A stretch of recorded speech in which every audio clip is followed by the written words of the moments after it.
Beneath the gray vault of the Scottish sky, where the wind carries the scent of peat and salt from the sea, the highlands stretch like a living memory, older than any human word, older even than sorrow itself. The hills rise in folds of mist, ancient and watching, their slopes carved by ice and blood, and scattered through the glens lie the remnants of lives that the centuries forgot, stone crofts, broken cairns, silent locks that reflect no stars when the clouds gather too thick. It's said by those who know these places best that the highlands remember everything, and sometimes, if you listen too long, they remember you.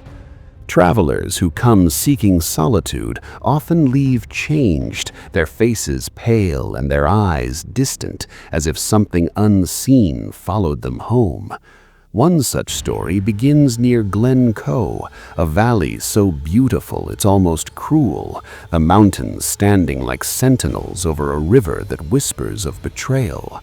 In the 17th century, the massacre that stained this place red was so brutal that locals still claim to hear horses in the fog, hooves sinking into invisible snow, cries carried through the heather long after the dawn.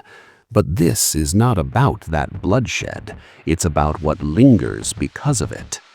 In 1978, a pair of hill walkers, husband and wife, spent a night near the ruins of a croft above the valley. The man was a school teacher from Edinburgh, the woman a nurse, both sensible people who didn't believe in legends. But that night, as the fire dwindled and the glen filled with wind, they heard what sounded like boots crunching in snow outside their tent. The man opened the flap to find only darkness, but the sound grew louder, dozens of footsteps, steady, rhythmic, coming closer. Then a voice, low, broken, begging for shelter in a language neither of them recognized. When they looked out again, they saw a line of figures moving through the mist, men in tartan, their faces pale as bone, eyes hollow as if carved from ice. They walked straight past the tent, vanishing into nothing. At dawn, when the couple broke camp, they found no footprints at all, only a thin crust of frost covering the grass, though it was midsummer. The locals told them not to speak of it. The valley keeps its dead, one old man said, and they march when the weather turns. A few miles north, near Fort William, another story whispers among the fishermen about Loch Leven, whose waters hide more than fish. A boy once fell from a pier there in 1939 and was never found, though the lake was shallow where he drowned. Decades later, in the 1990s, divers repairing a mooring chain saw something pale beneath the weeds, like the shape of a hand reaching up from the silt. When they surfaced, the oldest diver refused to go back down. He claimed the hand moved. He said the boy was still there, eyes open, watching, and that when the light hit the lake just right, he could see others standing at the bottom, as if they were waiting for someone to join them.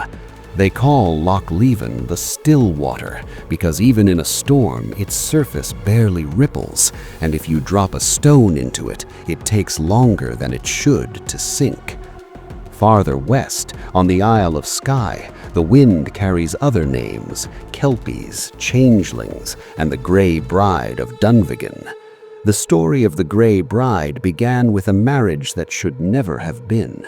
In 1903, a fisherman named Lachlan Macri brought home a bride from the mainland, a woman who spoke little and smiled less. The villagers said she had the look of someone who'd been too long alone with grief. Within weeks, strange things began to happen in the house by the cliffs. Gulls dying on the doorstep, milk curdling overnight, the smell of the sea filling the rooms even when the windows were closed. One night, Lachlan was seen wandering the rocks in a storm, shouting into the wind as though searching for someone. In the morning, his boat was gone, and the bride stood at the edge of the water, her dress torn, her face gray with salt. She walked into the sea and did not return. But sometimes, when the fog rolls in thick from the Atlantic, fishermen say they see her still, drifting just beneath the waves, her hair floating like kelp, her eyes open wide. Some who've seen her have been found later, drowned in shallow water, mouths full of seaweed, as if they'd gone willingly. The old men leave a coin at the pier before every voyage, for the bride, they say, so she'll take the silver instead of your soul. And yet the highlands do not haunt with ghosts alone. Sometimes the land itself seems to shift, time bending around its ancient stones. Near Aviemore, where the pines crowd thick and the mist never fully lifts, there's a clearing the locals call the Fold. In 1964, a shepherd named Callum Fraser went looking for a lost ewe and never returned. 3 days later, his brother found him walking down the road, clothes soaked, mumbling about the lights in the trees. When they brought him home, Callum said he'd found the Fold at dusk, though it should have been miles away. He said there were figures standing among the pines, tall, thin, silent, and the air shimmered like heat over a fire. Then he said the sky broke open, and he saw his father standing there, though his father had been dead 10 years. When Callum came back to himself, the sun was rising and his watch was gone. He never spoke of it again. But every year, on the same date, shepherds find one sheep missing, and if they follow its tracks, they end at the clearing, grass burned to ash in a perfect circle. In 1987, hikers found Callum's pocket watch lying there, face cracked, still ticking. Farther south, near a forgotten stretch of road between Crianlarich and Tyndrum, truckers tell of the pale woman of the pass. Drivers who cross the pass after midnight sometimes see her standing by the roadside, barefoot, her white dress glowing in the headlights. Those who stop say they ask for a ride to the next village, and when they agree, she smiles faintly, climbs in, and tells them about her fiancé lost in the snow. She speaks quietly until they reach a bridge over a dark river. Then she falls silent, looks out the window, and fades into air. In the morning, frost covers the seat where she sat. Police once dismissed these accounts as fatigue or hallucination, but one officer found a record of a bride-to-be who vanished on that same road in 1921. Her body was discovered months later, buried in a snowdrift not far from the bridge. Some say she never left, others say she's looking for the man who never came. Eastward, near the Cairngorms, there's the tale of the Watcher on Ben Macdui, the second highest mountain in Britain. Climbers have reported for a century that they are not alone on its slopes, that something follows them through the fog, matching their pace, unseen but enormous.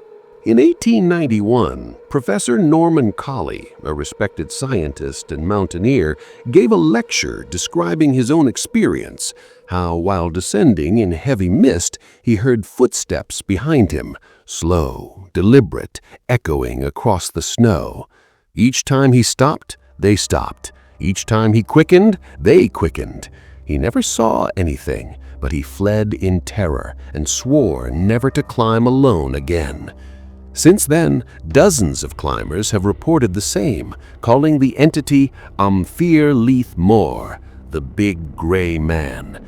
Scientists claim it's an illusion caused by a Brocken specter, the shadow of one's own form cast upon fog. But those who've heard the breathing say otherwise. They say it's older than men, older than the mountains, and that it walks only when the clouds touch the ground. One hiker in 2013 captured audio of something moving behind him on an empty slope, a heavy, rhythmic crunch of snow. When he turned, there was nothing, but his GPS showed he wasn't where he thought he was. He'd walked in circles for over an hour. The highlands do that sometimes, twist direction, turn time on itself, as if the land doesn't want you to leave. Near Ullapool, in a forgotten glen where no maps are accurate, stands the ruin of a church that locals refuse to name. Its stones are older than Christianity, built on a mound said to cover a burial ground from the Bronze Age. The story goes that in the 1950s, a survey team camped there for the night and dug a shallow trench near the altar. In the morning, their tent was shredded, their instruments gone, and the man who'd wielded the spade was found miles away, wandering barefoot through the heather. He couldn't speak for months, but when he did, he said only one thing: it wasn't sleeping. The church still stands, though the path to it changes every season, and some who've tried to reach it never return. The land remembers its boundaries, and it does not like to be disturbed. Farther north still, where the cliffs of Sutherland drop sheer into the sea, there's a cave that locals call the Mouth of Mourning. At low tide, you can walk inside for nearly 100 yards until the light disappears and the air tastes of iron. In 2004, 2 students exploring it found carvings on the wall, lines spiraling inward like ripples in water, ending in a symbol like an eye. They took photos, posted them online, and returned a week later to find the markings gone. A month after that, one of them went missing during a coastal hike. His body was never recovered, but his camera was found half buried in sand, the last image showing the entrance to the cave, though the tide should have covered it. The remaining student never spoke publicly again. Divers claim there's a tunnel under the cave that leads out to sea, but none have gone deep enough to prove it. Some say the cave is a mouth and it swallows what it's owed. And then there are the stories too quiet to travel far, the ones whispered by caretakers, shepherds, and widows by the fire. A child who vanished near Inverness and returned 2 days later, unchanged except for the color of her eyes. A bridge near Oban where car engines die at the same hour every night. A farmhouse in Nairn where photographs always blur, as if the walls themselves resist memory. Each tale different, yet somehow the same. The Highlands watching, waiting, remembering. And through them all runs a single thread, a belief older than the kirk or crown, that the land is alive and that those who love it too deeply are claimed by it. Scholars write of geomagnetic anomalies, of mist and madness, of folklore passed down by lonely people in lonely places, but the Highlanders know better. They leave bread by the door for the good folk, hang iron above the crib, and whisper a prayer before crossing the moor at night. They know that once you've heard the wind in the glen call your name, it will never forget you. There's a saying carved in a stone near Loch Shiel, weathered to almost nothing: what the hills take, the sea keeps, and what the mist hides, the heart remembers. No one knows who wrote it. Maybe it was a warning, maybe a confession, but those who live here understand. Some places aren't haunted by ghosts, but by the memories they leave behind. In the Highlands, the line between past and present, life and death, is as thin as mist, and when the wind rises and the moon hides her face, you might feel it too, the pull of something vast and ancient beneath the heather, listening still, waiting for your footstep to echo back.